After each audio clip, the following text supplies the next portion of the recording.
بسم اللہ الرحمن الرحیم۔ السلام علیکم معزز ناظرین، شمون ابرار عرض کر رہا ہوں اپنا سماج چینل سے۔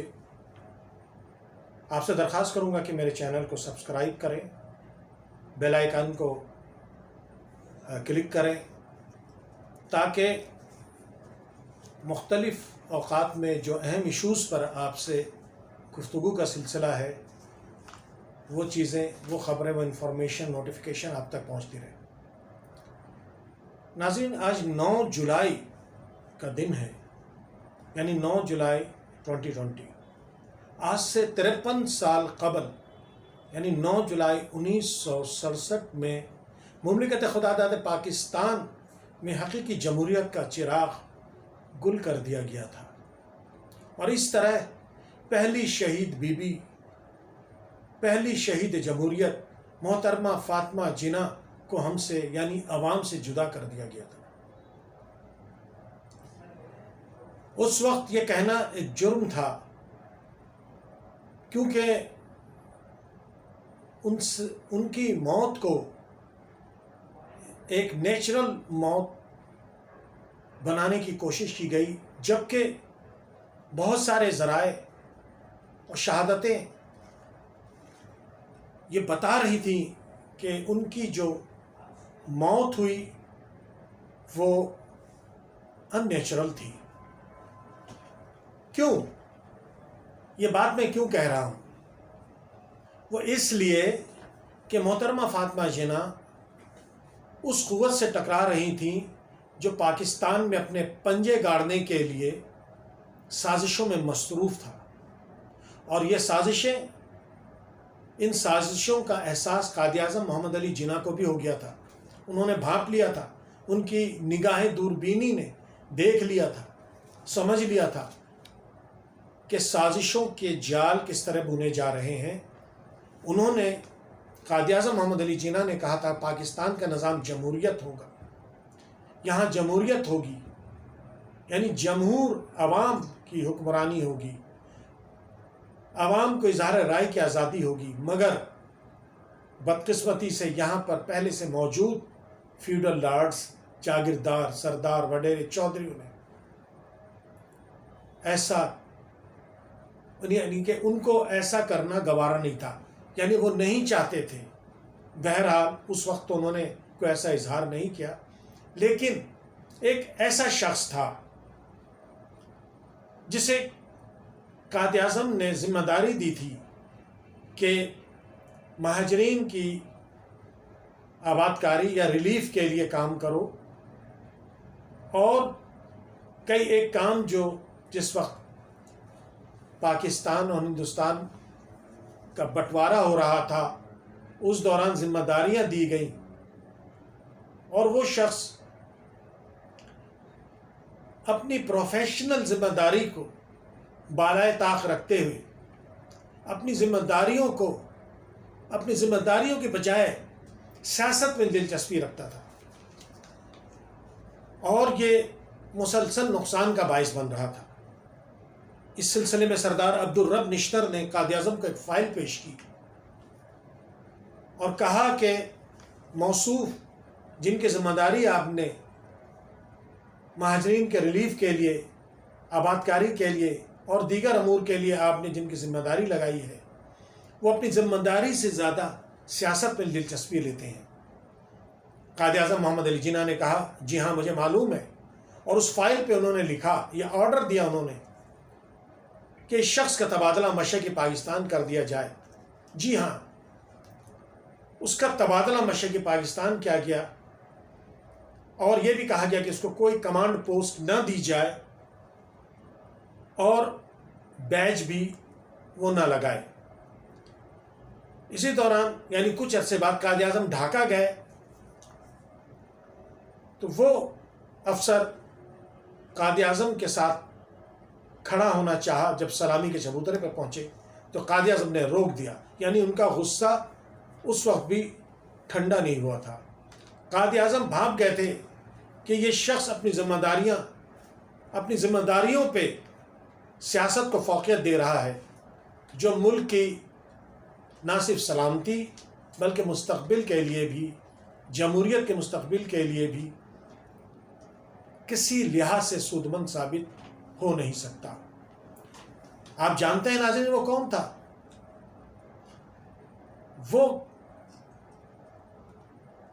وہ تھا ایوب خان۔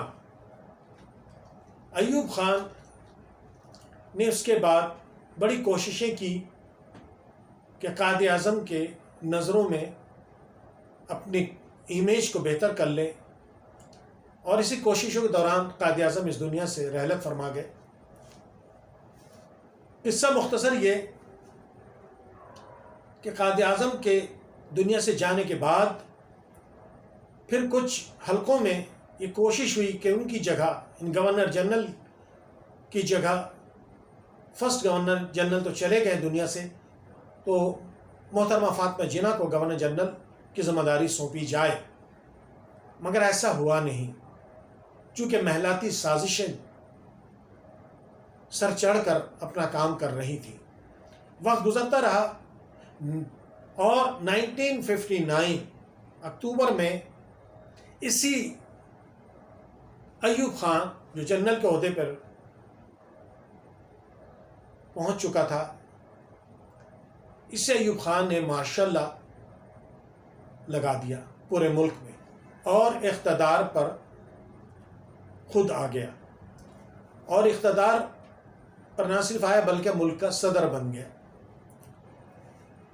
جہاں بہت ساری اچھائیاں بھی ہیں ان کے دور میں، کچھ ترقیاں بھی ہوئی ان کے دور میں، ایوب خان کے دور میں، مگر ایوب خان مسلسل فاطمہ جناح کو، اور نہ صرف ایوب خان بلکہ وہ جو ایک نظام جو اپنے پنجے گاڑ چکا تھا پاکستان کے ایوانوں پہ، جو جمہوریت، حقیقی جمہوریت کے خلاف تھا، ان سب کے لیے محترمہ فاطمہ جناح ایک تھریٹ تھی۔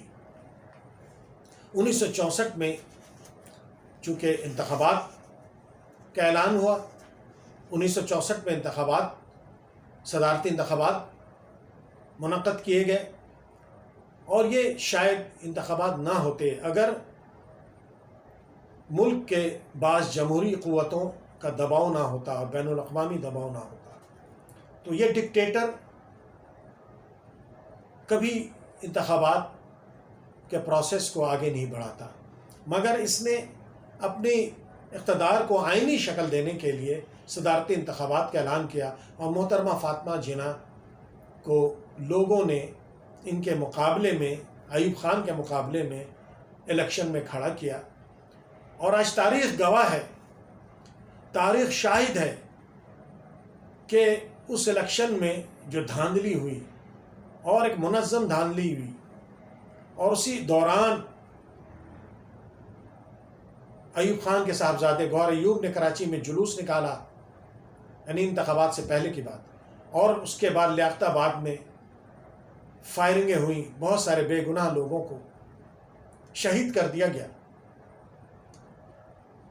کراچی کے لوگوں میں اس بات کا بھی غصہ تھا، اور چونکہ کراچی میں اکثریت ان لوگوں کی تھی جو پڑھے لکھے لوگ تھے، درمیانہ درجے سے تعلق تھا، یعنی متوسط طبقے سے ان کا تعلق تھا، یہ جمہوریت چاہتے تھے، اور پھر جلتی پر تیل یہ چھڑک دیا گیا کہ یہاں فساد کرا دیا گیا۔ نتیجہ یہ ہوا کراچی سے محترمہ فاطمہ جناح کو سیاسی حمایت مل گئی، کراچی سے جیت گئی۔ بنگال میں بھی محترمہ فاطمہ جناح، یعنی مشرقی پاکستان میں بھی لوگوں نے ان کو بہت فیور دیا، ان کی حمایت کی، لیکن پورے ملک میں ایک منظم سازش کے تحت، دھاندلی کے تحت محترمہ فاطمہ جناح کو صدارتی انتخابات میں ہرا دیا گیا، مگر اس کے باوجود فاطمہ جناح ان قوتوں کے لیے تھریٹ تھی، کنٹینیو تھریٹ۔ محترمہ فاطمہ جناح تنہا تھی، اور تنہا وہ چند اپنے رفقا کے ساتھ جمہوریت کے لیے جد و جہد کر رہی تھی، مگر انتخابات کے بعد کافی مایوس بھی ہوئی، کافی عرصہ تک گوشہ نشینی اختیار انہوں نے کر لی، مگر اس کے باوجود محترمہ فاطمہ جناح کی خاموشی بھی ان کے لیے تھریٹ تھی. اور بالآخر 9 جولائی 1967 کو کی صبح محترمہ جناح کی موت واقع ہو گئی. بہت سارے ذرائع یہ کہتے ہیں کہ محترمہ فاطمہ جناح کو جب غسل دے کر لایا گیا، خود ان کی نواسی رخسانہ جناح کہتی ہے، ان کی والدہ نے بتایا تھا کہ جب محترمہ فاطمہ جناح کو غسل دے کر لایا گیا تو ان کے گلے پہ انگلیوں کے نشان تھی، جیسا کسی نے گلے کو دبایا. کچھ ذرائع نے یہ بھی کہا جنہوں نے غسل دیا تھا، انہوں نے کہا کہ ان کے پیٹ میں سوراخ تھا، ان کے جسم پہ ضرب کے نشانات تھے. محترمہ فاطمہ جناح کی موت کو نیچرل موت جمہوریت پسندوں نے تسلیم نہیں کیا اور آج تک تسلیم نہیں کرتے. ان کی موت ان نیچرل تھی. ان کی تدفین کی باری آئی، اس وقت کی جو قابض قوتیں تھیں انہوں نے قائد اعظم کے برابر میں ان کی تدفین کو بھی منع کر دیا، جس کی وجہ سے کراچی میں ہنگامے پھوٹ پڑے اور پھر انہیں مجبوراً قائد اعظم کے برابر میں جگہ دینی پڑی. محترمہ فاطمہ جناح آج ہم میں موجود نہیں ہے. وہ ہستی جو پہلی شہید، یعنی وہ بیوی پہلی شہید بیوی تھی، پہلی شہید جمہوریت تھی اور حقیقی جمہوریت کی علمبردار تھی. ان کے آگے پیچھے کوئی وڈیرا نہیں تھا، کوئی جاگیردار نہیں تھا. وہ تنہا ان قوتوں سے لڑ رہی تھیں اور کراچی کی، بالخصوص کراچی کے عوام کو اس بات کا احساس تھا، جس کے لیے کراچی کی عوام کو اس کی سزا آج تک مل رہی ہے. کراچی کو اس وقت سے لے کے آج تک مختلف ہیلے بہانے سے پیچھے دھکیلا جا رہا ہے. کراچی میں رہنے والوں کا استحصال کیا جا رہا ہے. کراچی کو اس کے جائز حقوق سے محروم کیا جا رہا ہے. کراچی کو ایسے مسائل بلجھایا جا رہا ہے تاکہ کراچی کے لوگ، سندھ شہری علاقوں کے لوگ جمہوریت، حقیقی جمہوریت کے لیے کوئی جد و جہد نہ کر سکیں. کراچی کے مسائل کو آج اور زیادہ گھمبیر بنا دیا گیا ہے اور یہ اسی سلسلے کی کڑی ہے. مگر میں یہ کہتا ہوں کہ ظلم کا یہ سلسلہ بالآخر کہیں تو جا کر رکے گا. آج نہیں تو کل اس ظلم کا حساب تو دینا پڑے گا ان قوتوں کو جو آج لوگوں کے حقوق کو پامال کر رہے ہیں، جو جمہوریت کا ماسک لگا کر آمیریت کو مضبوط کر رہے ہیں. ان کو ضرور حساب دینا پڑے گا. معزز ناظرین، بات یہ نہیں ہے کہ محترمہ فاطمہ جناح کو کس بے دردی سے یا کس قسم پرسی کے عالم میں اس دنیا سے رخصت کر دیا گیا. بات یہ ہے کہ فاطمہ جناح جس مشن کو لے کر چل رہی تھیں، آج ہماری نسل اس سے روشناس نہیں ہے. ہماری نسل کو چاہیے کہ محترمہ فاطمہ جناح اور قائد اعظم کو پڑھیں، ان کی جمہوری کاوشوں کو پڑھیں تو ان کو بہت ساری راہیں مل جائیں گی،